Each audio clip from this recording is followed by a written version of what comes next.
de Komadilou. Bonsoir, le président de l'unité des valeurs, Michel Okongo. Bonsoir, Gisèle. Alors, Michel Okongo, vous avez adressé une lettre au président de la République, une lettre ouverte. Qu'en est-il du contenu de cette lettre adressée au chef de l'État et pourquoi vous avez adressé cette lettre en ce moment? Merci. Je salue d'abord les deux journalistes qui ont bien voulu me recevoir aujourd'hui. Je salue en même temps le peuple congolais qui nous suit en ce moment même. Pour répondre à votre question, je dis que j'ai pris mes responsabilités parce que j'ai trouvé que l'heure était tellement grave. Alors il fallait interpeller le chef de l'État et la meilleure façon de le faire, ce n'est pas de crier sur lui, ce n'est pas de chercher à se mettre à sa place, mais de le pousser à prendre ses responsabilités. Et c'est le but de la lettre ouverte que j'ai écrite au chef de l'État. Alors attendez, quand vous dites l'heure est grave, vous sous-entendez quoi? Vous pensez que dans notre pays, la situation est normale?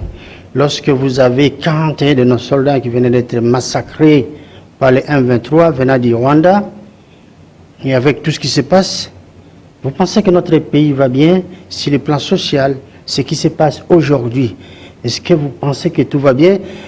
Surtout que les peuples d'abord font un glissement et ces fameux mais peuples d'abord risquent d'être pris comme étant un slogan. On n'a pas besoin de slogan, on a besoin que le peuple congolais soit pris en compte dans tout ce que l'action de l'État fait aujourd'hui. C'est là la gravité de la situation. La phrase du président de la République, Mboke Koufa, de Komadilou. Moi, je ne le dis pas. Je ne le dis pas, mais je pense que l'heure est grave. Nous avons des problèmes. D'ailleurs, dans ce monde vivant, tout le pays a eu des problèmes. Chaque pays a eu ses problèmes. Nous avons l'Angola qui a eu des problèmes difficiles. Il s'en est sorti le Rwanda qui a eu des problèmes difficiles. Pour ne citer que ces deux pays-là, on ne peut pas traverser les océans et les mers pour aller voir ce qui s'est passé du temps de Franco en Espagne. C'était une catastrophe en France du temps de Louis XIV. Vous voyez, c'est notre époque maintenant. Nous devons savoir assumer et chercher à faire en ce que nous puissions nous relever. Mais dire que le pays est mort, ça engage le chef de l'État. C'était une façon de dire que rien ne va. Puisque rien ne va, nous devons nous mettre ensemble, nous mettre debout, et lui doit être en avant, au devant de nous, et chercher à relever le pays. C'est ça le but de la lettre que j'ai adressée au chef de l'État. Michel Lumine. Merci Mingi Ndeko Madilou. Baimboka balanda bokebi nyonso na ngonga ye ya liboso na kanisa baimboka bakotala yo bakoluka bayeba liboso position na yo avanga na tuna no mituna na lingina no yebisa baimboka bakolanda na ngonga ye ozali risika nini ozali na union sacrée to ozali na opposition avanga na tuna mituna mususu. Merci Ndeko Madilou pour la mutuna na yo. Na lingina sembola likambuana na kanisa na sena lubango balebele melelo na kosembola lisusu ngai nazali na opposition te na mokolo ya lelo na kanisi ifoto za la ini bomoko za na kati na biso mais puisque za la opposition na pouvoir nazali na opposition te nazali na opposition na Mobutu na sali 32 ans 25 ans na kati ya IDPS opposition sali à peu près 37 ans na sima ya Mobutu tubundisi Laurent Désiré Kabila nazalaki na opposition toyo kobundisa nazotanga bakombo na bango metobanda kobundisa ba système lolenge ya bango ya kokamba mboka naye kobundisa lisusu nani Joseph Kabila Kabange na lolenge ya kokumba mboka mais nalingi na sembola ke ndeko Félix Tshisekedi Tshilombo aza na pouvoir nga na ye tozalaki na école moko ya Etienne Tshisekedi papa na ye Kondo Etienne Tshisekedi kuna tozwa mateya ya kosalela mboka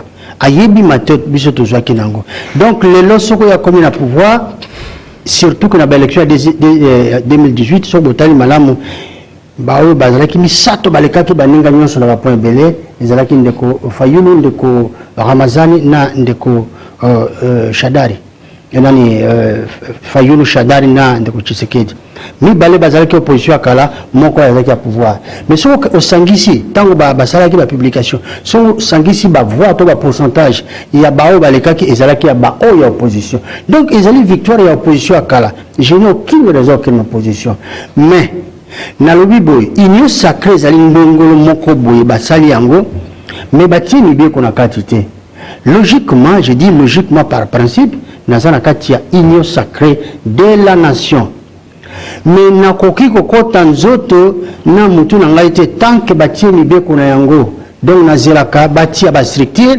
pona na lobaki ya solo na katia union sacrée donc lobate okozela ba structure nazo sala ba structure na mibeko esali tia mibeko nde kotinda na yote koto OK likambote ngai nalingaki penza na landisa mutuna na ngai na tina ya lettre au sili fongola pona mwa mboka Kristo Mbote Tshisekedi na kanisa lettre wana mabimaso o sili kotanga mawana esi elobami na bato opposition bato balobi wapi le peuple d'abord ozaki lokwa si logan obino soboko lobate bozalaki na kati opposition lelo oyo ndengo expliquer na kanisa baimboka balandi nini ya sika na lettre oyo fongoli oyo ko adresser na mwana mboka Félix Mbote Tshisekedi oyo eza ya sika oyo lobami te na opposition na ba opposa lokola ba Fayulu bandeko mosusu ya sika ezali nini ezane tokeneki pa monganga ozana malade bato nyozo bambotela mutu oyo azana diabète mutu azana diabète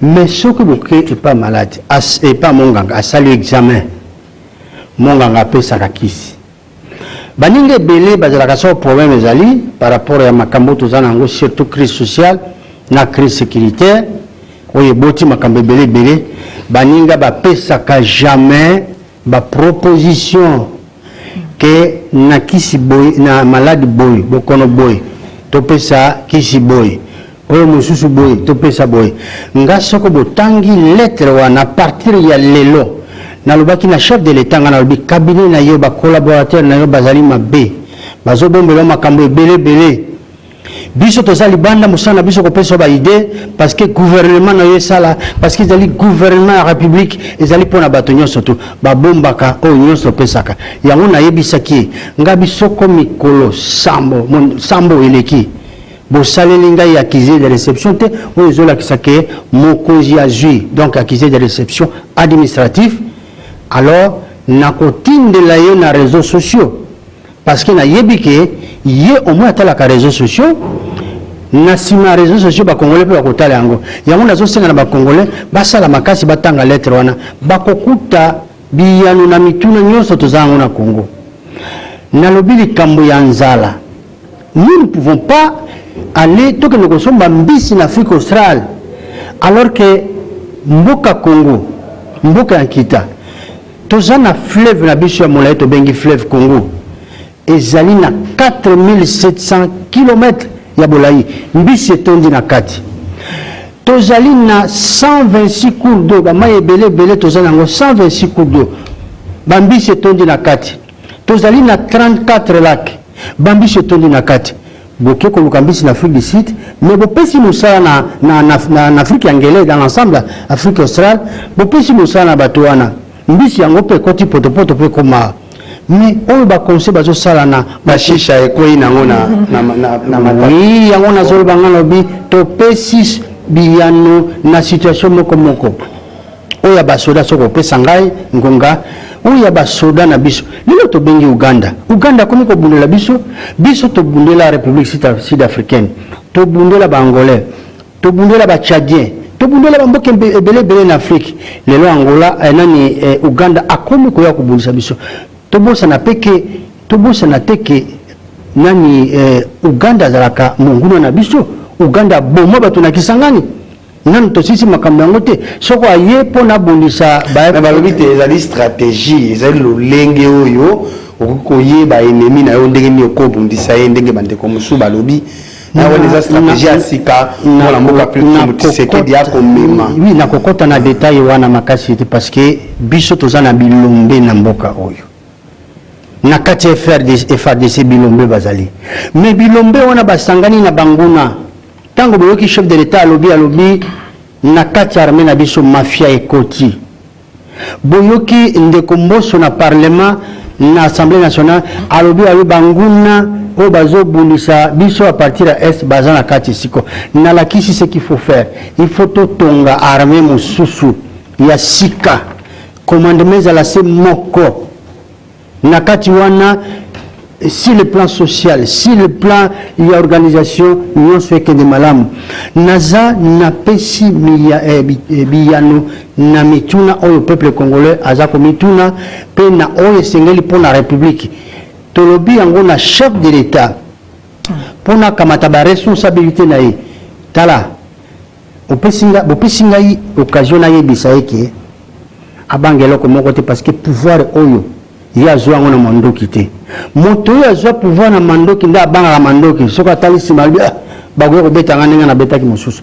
Ya zwa ngo démocratiquement. La seule chose oyo ya koki ko banga ezali voya peuple voix wana esale makaka na l'air ya élection. Alors pour na peuple apesa ye confiance les sous. Tozala na ye esengeli atala makambo ya peuple.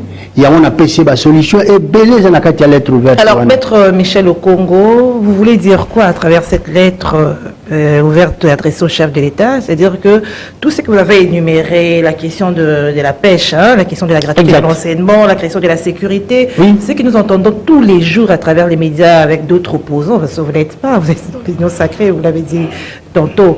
Mais vous attendiez à quoi? C'est-à-dire quoi? Que le chef n'a jamais suivi tout ce qui s'est dit à travers le média et il fallait lui adresser une lettre et vous êtes sûr qu'il a reçu cette lettre et c'est à partir de cette lettre qu'il va trouver des solutions parce que toutes les dénonciations faites à travers les médias par les opposants sont jusque-là sans suite. Ce n'est pas ce que je voulais dire. Vous êtes une professionnelle des médias. Je me réjouis du fait que vous avez lis attentivement mon courrier. Vous allez voir que nous avons diagnostiqué tout ce que nous avons comme problème et nous avons proposé des solutions. Je vous donne un exemple. Nous sommes dans un pays sinistré où tout est permis, tout semble être permis. Vous voyez, ce qui tue la République, lui-même avait dit, il dit c'est les vols et le pillage. Donc les détournements de nos richesses et des deniers publics. Qu'est-ce qu'il en est par la suite? Vous avez la justice qui fait son travail. Et cette justice a été même décriée par le chef de l'État qui est le magistrat suprême. Dans une grande radio de la place, le chef de l'État avait dit qu'il avait trouvé des gens honnêtes qui avaient une certaine probité morale à qui il avait confié la tâche de traquer les pilleurs. Et à sa grande surprise, cette même justice, certains magistrats se sont versés dans la malversation, voire même ils sont impliqués dans la vente illicite de certaines ambassades. Il a cité la Chine, il a cité je crois le Burundi, et puis un autre pays, le Nigeria. Donc, face à la justice, le chef de l'État semble être désarmé. Je lui ai dit que pas question. Vous en êtes les chefs suprêmes. Vous avez les bâtons de commandement. Il faut frapper. Sanctionner. La meilleure façon de frapper dans notre pays, il faut révoquer le moratoire sur la peine de mort et appliquer la peine de mort dans son effectivité. C'est-à-dire, lorsque les gens volent, parce que chez nous, on vole seulement des millions. En Chine, on a exécuté un ministre qui avait volé 1000 euros, tout simplement. Et aujourd'hui, le pays est parti parce que les gens ont volé des millions et des milliards qui devaient servir à la République. Alors je dis qu'il faut révoquer la moratoire sur la peine de mort et appliquer celle-ci dans son effectivité. Oyibi, Bajigeyo, Babomiyo. Oui, je l'ai dit parce que... Vous êtes contre l'abolition de la peine de mort? Non, il faut révoquer, parce que nous sommes dans le processus de moratoire. Oui, nous avons la méthode de naïe.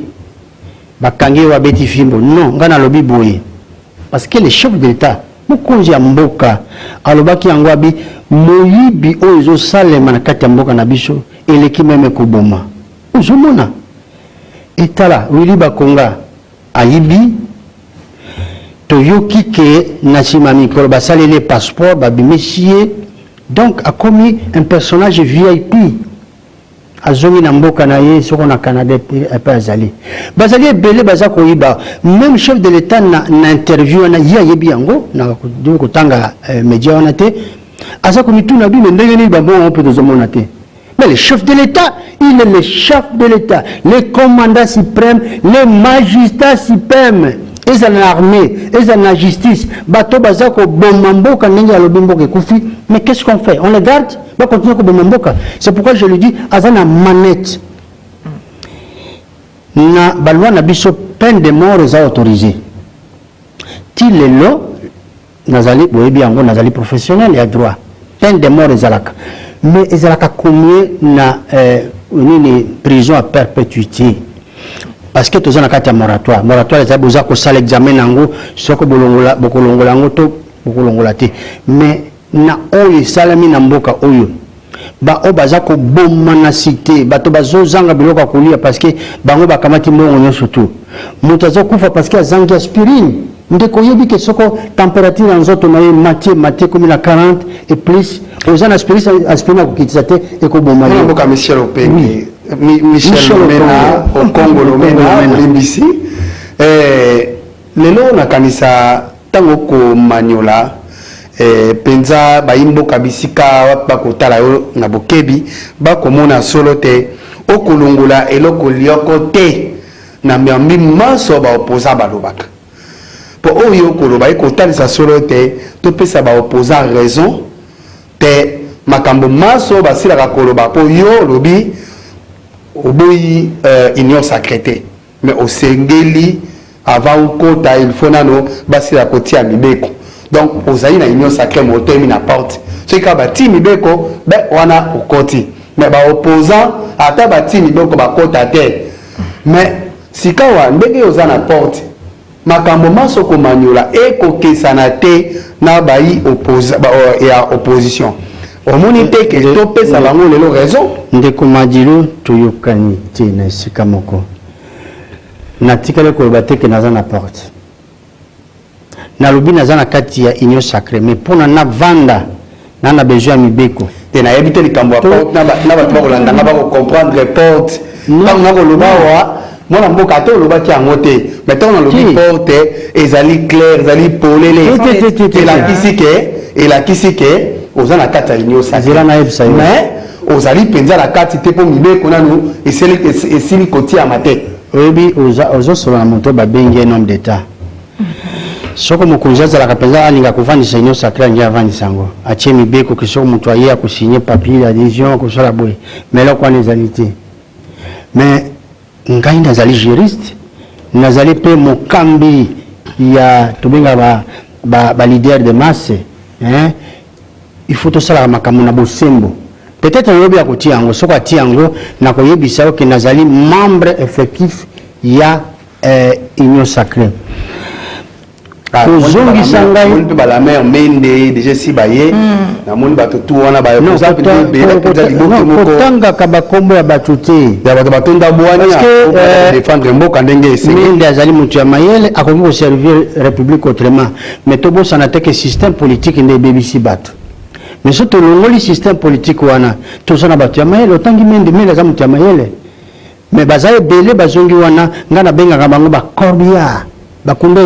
Justement, Maître Michel, mais au Congo aujourd'hui, beaucoup sont en train de voir d'un mauvais œil l'union sacrée. C'est devenu comme un fourre-tout, comme une blanchisserie, et ça inquiète même ceux qui ont combattu pour l'état des droits aux côtés de Tiens Tshisekedi. Et qu'est-ce que vous pensez aujourd'hui de cette union sacrée? Est-ce qu'il y a de l'avenir? Est-ce que c'est une blanchisserie? Les gens viennent se cacher? Non, il y a un concepteur de l'union sacrée. C'est à lui de nous rassurer. Moi, je ne peux pas rassurer à la place des autres. Moi, je vous donne ma position. Que je ne peux pas appartenir de plein pied dans l'union sacrée. C'est tout le monde qui adhère au désordre, ceux qui ont commis des bavures, qui viennent se cacher dans cette blanchisserie. C'est pourquoi je parlais de Corbière. Ce sont les mêmes qui ont amené, qui ont conduit Kassavou à la mort. Ce sont les mêmes qui ont conduit Mobutu à la mort. Ce sont les mêmes qui ont conduit Laurent Désiré à la mort. Ce sont les mêmes qui ont poussé à la sortie de manière compliquée Joseph Koundé Bembe. Koundé Bembe. Et il revient toujours. Est-ce qu'avez-vous vu un corbillard qui va déposer un corps au cimetière par miracle et les cadavres revenaient à la vie et demander au Koundé Bembe de les ramener là où il avait pu dire non? Vous voulez dire quoi? On doit mettre de côté tous ces... Je n'ai pas dit ça. Je suis ceux qui ont déjà régné, ceux qui ont mis les pays par terre, je suis sûr besoin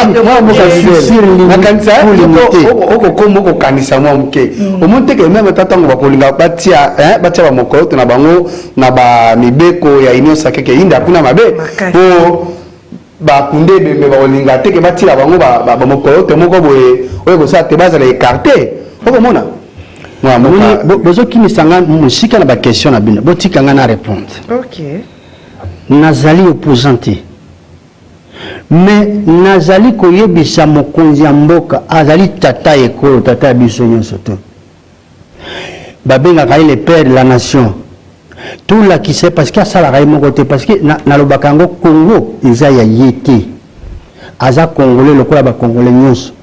To pesi confiance. Ah mais ma biso malamu azalo kola chauffeur to pilote azo mema soko akomi kokumba mabe na sala kango na chauffeur na ngana na biboité mais toujours là qui c'est parce que to uti classe moko ngana uti classe moko na fayulu te na uti classe moko na ba mususu te mais na uti classe moko na Etienne Tshisekedi na yebi bitumba o biso to sala so na moni atengami il faut na yebisa OK kolokota ba conseiller ya mabe o ba donc nyonso bazali na ba boulevard Kimbuta bazali un peu partout bazomela masanga milango tango sa misali zalité et puis tozomona par la suite le résultat il faut na lobela ye moyibi ekoti parmi les conseillers ye moka bandi ko dénoncer batu bamoni yango IGF a donné il faut na lobela ye ce qu'il faut faire moi boka Michel oui na lingi otikana no wana nga ko lando pizza bu kebi oti classe moko na fayulité oti classe moko na Félix Tshilombo Tshisekedi na ndenge bonza ko kindi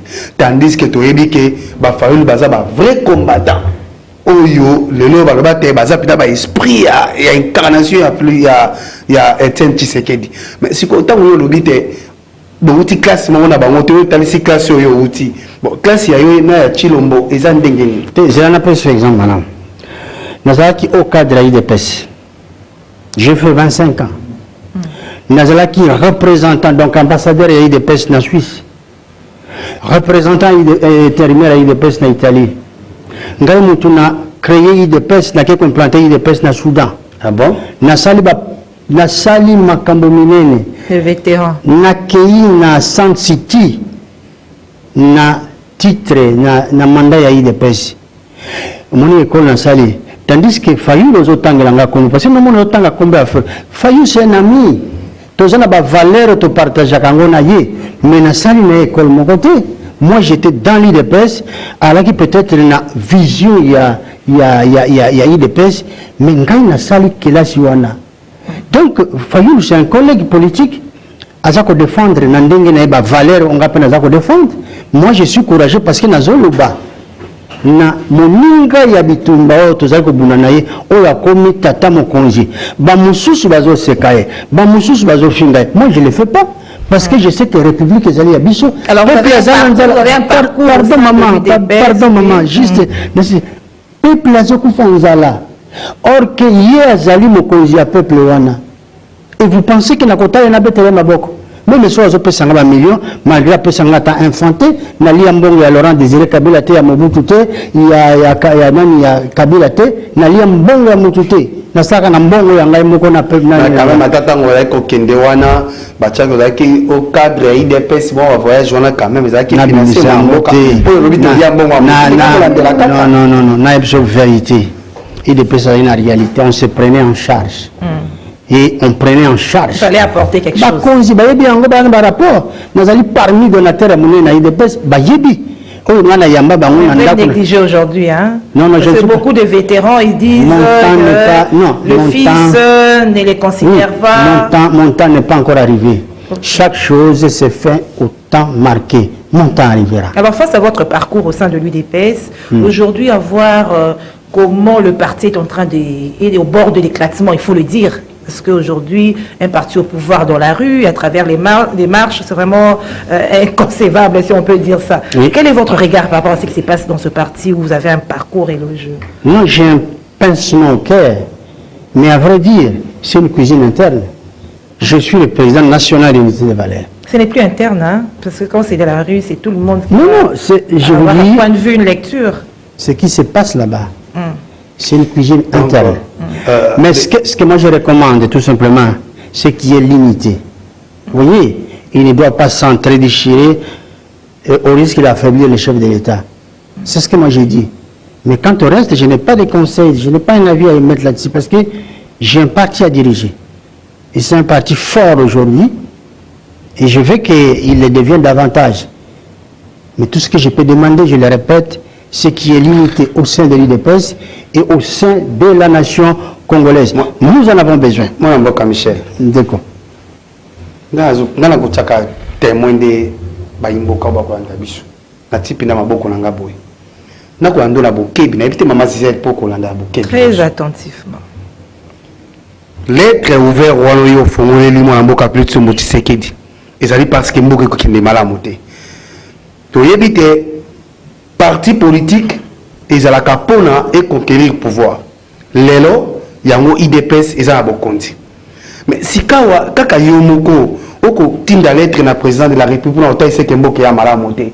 Kaka yomoko oko lobate parti politique yango eza makasi. Ozo ko appuyer yango etendeli susu makasi. Non, siko au juste ozo lobate na lobeli yanga. Unité de valeur. Ah, ok. Ah, voilà. Mais on a tiki la conduite. Alors, moi j'ai plutôt une autre question par rapport à. On revient sur le contenu de votre lettre. Est-ce que le chef de l'État, vous ne serez pas face à une réponse du chef de l'État? Non, il a été bloqué avec le FCC. Et même au Kassai, il a dit qu'il était d'abord concentré sur l'Union africaine et que maintenant, il revient vers son pays. Vous ne savez pas qu'il faut attendre encore que les chefs, maintenant, il est concentré et qu'il va se focaliser sur tous ces mots qui rongent ce pays. Non, vous savez, personne ne peut être plus royaliste que les rois. C'est-à-dire, moi, je ne peux pas me mettre à la place du chef de l'État et commencer à lui dire ce qu'il doit faire. Moi, je donne des propositions pour l'avancement de notre pays. Lorsque le président crie, il dit que nous, il y a une mafia dans l'armée. Mais c'est lui le commandant suprême. Il doit frapper. Nous devons réfléchir parce que cette histoire remonte de très loin. Bill Clinton, l'ancien chef de l'État américain, avait convoqué 16 services de renseignement pour dire ce qu'il fallait faire sur le Congo. Donc, en quelque sorte, ça allait amener à la déstabilisation de notre pays. Et ce rapport lui a été soumis par la DIA et la CIA. Et la suite, il fallait marcher en collaboration avec d'autres services de renseignement. C'est la vraie clé.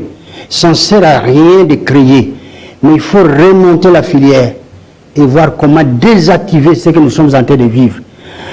Parce que vous allez comprendre qu'aujourd'hui, le chef de l'État a de la peine à sanctionner ces généraux qui sont impliqués dans la mafia à l'Est. Il faut les sanctionner. Pourquoi il n'arrive pas? Parce qu'il n'a pas pu remonter la filière. Encore une fois, comme disait Mobutu, le chef d'État n'est pas un magicien. Mais il avait raison. Il doit compter sur son peuple, mais aussi sur ses collaborateurs. Mais nous faisons partie de ces collaborateurs indirects ou lointains. Et tout ce que j'ai fait, c'est parce que le pays m'appartient. Et je lui ai dit ce qu'il faudrait faire. J'ai proposé parce que nous avons des filières. Nous avons des filières pour désactiver cela. Tous ces généraux-là, ils se prennent la tête pourquoi? Parce qu'ils savent que quelque part, ils sont soutenus. Maintenant, il faut désactiver ces soutiens-là. Et puis commencer à les juger, d'abord les juger, les arrêter et les sanctionner. Et la sanction est connue. ils ont pillé, ils ont volé, mais il faut les soumettre à la rigueur de la loi. Après, je crois qu'ils méritent quoi après avoir tout ce qu'ils ont fait. Il faudrait peut-être faire comme les présidents africains, si je ne m'abuse, de Malawi, qui a mis de côté tout son cabinet, tous ses conseillers. Ça c'est le Malawi. Je vous ai dit au départ que personne ne peut être plus royaliste que les rois. Le chef de l'État doit savoir ce qu'il fait. Nous lui mettons seulement certains éléments. Oui, on le met en toute honnêteté, en toute simplicité, sans pouvoir lui forcer la main, lui dire que vous devriez faire ceci. Mais c'est apprendre à laisser. Moi, je suis Michel Domena, je suis réflexion, je suis mécanisme, moi, moulaï, je suis un peu kozongi la biyano na bayimuka. Na kanisa to kenda wa totikali na une année et demie. Potokoto na 2023. Élection. Soki Félix Tshisekedi ati mokoto na ye ati pe ba principe oyo ko 5 oboko 5 bati alors bino nyonso bokoti na ngonga mokio etikali alors bobandi sukuluka ke bobongisa makambo bongi na ngote tokomi na mapono bokusenga na bayimboka te ba corde bino lisusu chance po bosala makambo mosusu to moto ya moto akotepa na ndenge na ye. Non, moi mboka na biso toza na besoin ya unité. Kozanga boyokani yango ezosala ke lelo oyo bapaya bakoti na mboka na biso bazosala balingi toza na besoin toyokana. Omoni kowela ki bokonzi eza malamu te. Mais soki mokonzi ya mboka alandi ba conseil ayoki mbele ya peuple ayoki kolela ya peuple et que asali oyo peuple aza kulinga akotambisa mboka malamu.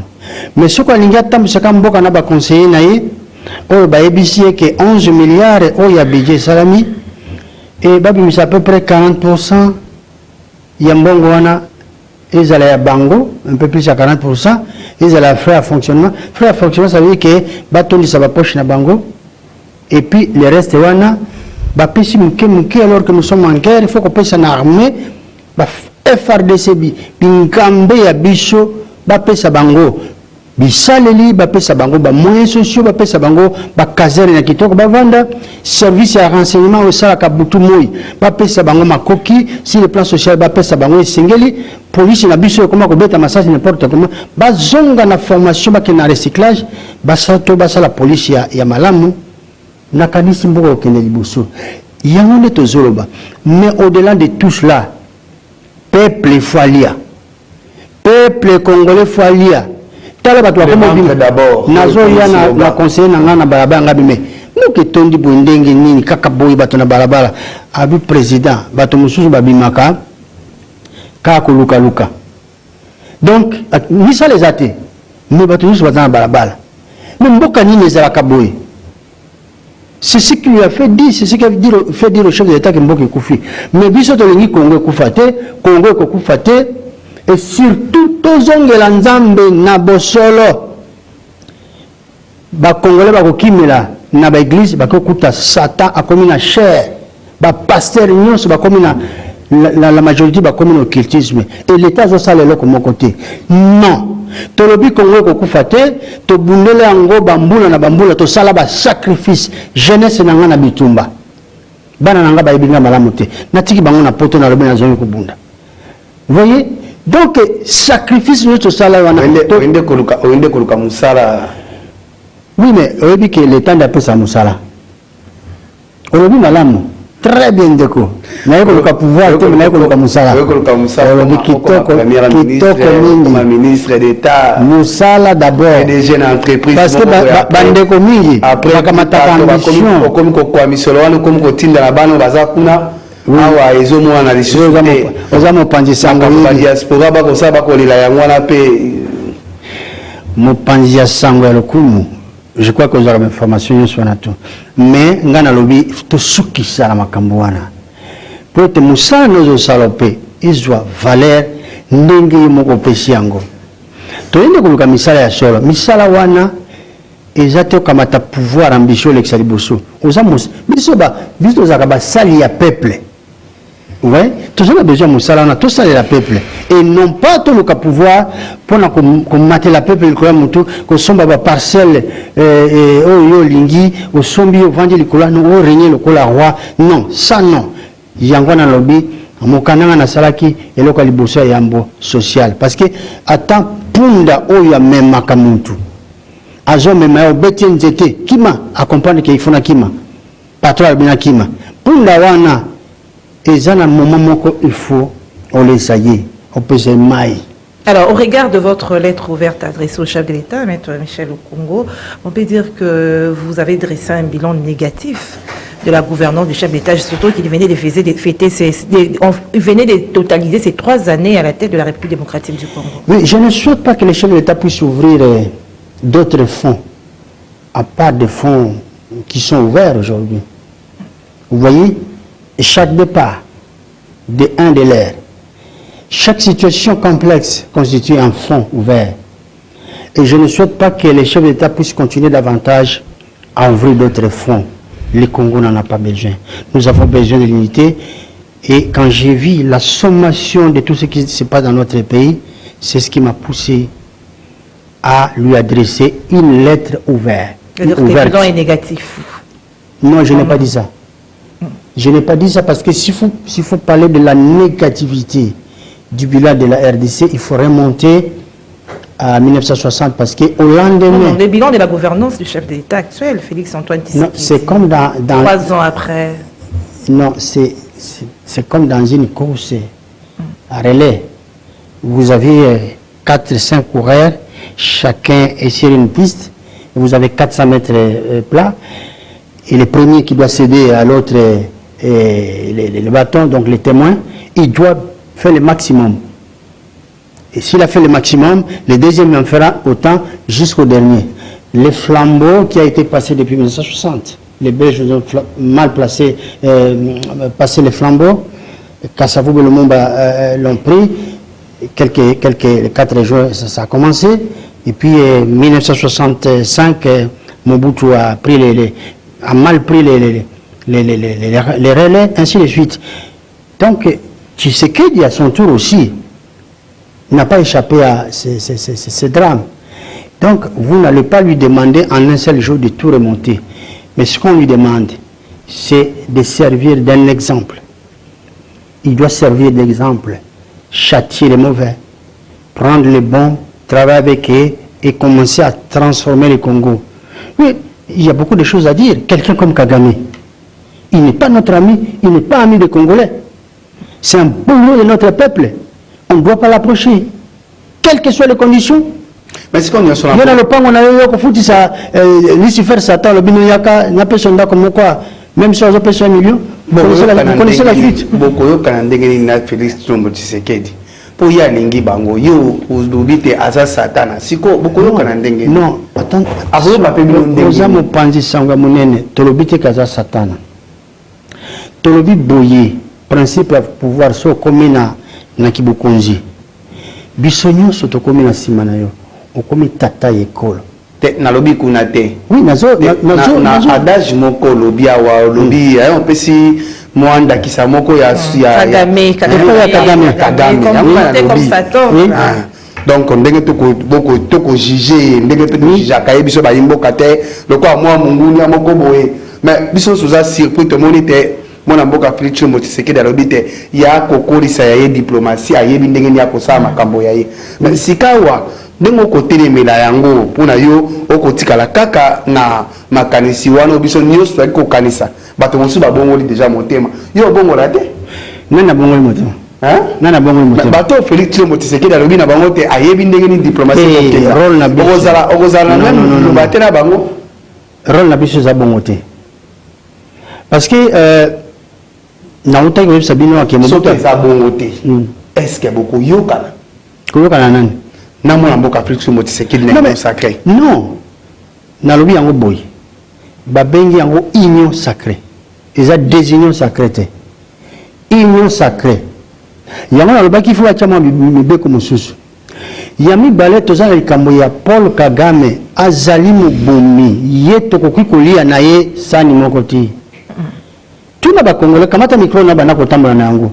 Ya on azoloba soko ezali RRT des chef de l'État sali mais en ce cas là il moko kwa simi yango. Félix Tshilombo Tshisekedi na vision na ya lobi pona Est Kimia Ekota, il faut travailler na Paul Kagame. Mais c'est très bien. Politique de union sacrée, il faut travailler na Paul Kagame. Si kawa yo kuma kanisina we zaboni. Mais après le biso 41 soda tokumine na moko bauti kokufa. Babomeli biso na basoda o yatimbaka M23. Mutu naza sadik. Omoni esika na lobi Togo va n'esika mokote. So mokonzi mboka asepeli parce que c'est lui le père de la nation. So comme on dit à ko va n'esika moko, bis de ça ni to revela monte mais tozo baka nembela. Mais le chef se félicite de sa politique, de sa diplomatie, car il a dit que là, durant son règne, il a permis à ce que le pays puisse sortir de l'isolement. C'est son d'accord avec lui? La diplomatie fait partie de son pouvoir régalien. Donc moi je ne peux pas m'imposer. Mais je tire tout simplement la sonnette d'alarme. Oui, quand vous parlez un peu de notre ambassade, de nos ambassades et nos chancelleries à l'extérieur, les gens sont dehors, il y a des chancelleries qui ont été vendues, les sièges ont été vendus, il y a des gens qui sont un peu, il y a beaucoup de choses. Nous devons nous mettre ensemble. Le chef de l'État doit nous écouter. Je dis bien, il doit nous écouter. C'est pour la première fois que je parle du devoir. Il doit nous écouter. Parce que nous sommes tous Congolais. Et c'est lui le père de la nation, nous sommes derrière lui. La lettre que j'ai écrite, ce n'est pas pour le dénigrer, c'est pour lui donner, lui proposer des éléments. Mais c'est à prendre ou à laisser, s'il pense qu'il ne peut rien prendre. Vos attentes alors par rapport à cette lettre, après les dépôts, qu'est-ce que vos attentes par rapport à la lettre? Nous, qui prennent ses responsabilités tout simplement. Au moins, nous nous sommes prononcés. Si ce qui se passe est qu'on lui a proposé certaines choses, c'est à lui de prendre. Il est au-dessus de la mêlée. De toute façon, il semble qu'il a le contrôle de la situation. C'est pas un coup d'épée dans l'eau? Non, non, je n'attends rien en retour.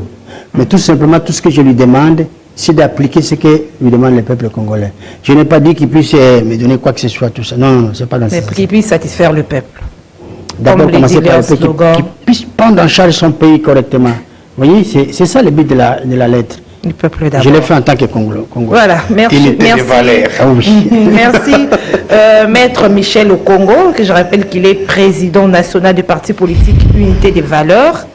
Nous avons avec lui découvert, ensemble avec nos téléspectateurs, à travers notre émission spéciale Ponamboka, le contenu de la lettre ouverte qu'il a adressée au chef de l'État, Félix-Antoine Tshisekedi. Ndeko Madilou. Nous sommes arrivés à la fin, un mot pour conclure. Lettre ouverte, unité des valeurs. Bon, tous les cas, Félix Tshisekedi, Atangango, tout à l'heure, répondre. Bon. Tu évites tout à l'heure, lettre. Non, peuple peut attendre. Alors, ils peuvent les retrouver où, la lettre? Non, non, tout tient déjà dans les réseaux sociaux. Donc, tout est en pour Merci, merci. En tout cas, merci d'avoir répondu à notre invitation. Merci à vous, fidèles téléspectateurs du magazine Ponamboka à travers